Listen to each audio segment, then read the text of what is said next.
How to fix call end problem on Android. Hello everyone and welcome back to our channel. In today's video, I'll teach you how to fix the call end problem on your Android device. To fix the call end issue on your Android phone, follow these steps. First, start by opening your phone app three-dot menu in the upper right corner. Select call settings and look for call bragging, which may be affecting your calls. To disable it, tap cancel all and enter your 4-digit password. If you can't find the password, dial *31# with the problematic SIM card to enable the service.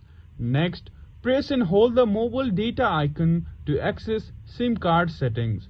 Choose the affected SIM card, toggle it off and on to refresh the connection. Then open the main settings menu and use the search icon to find SIM toolkit. Clear the cache for this app to remove any minor description.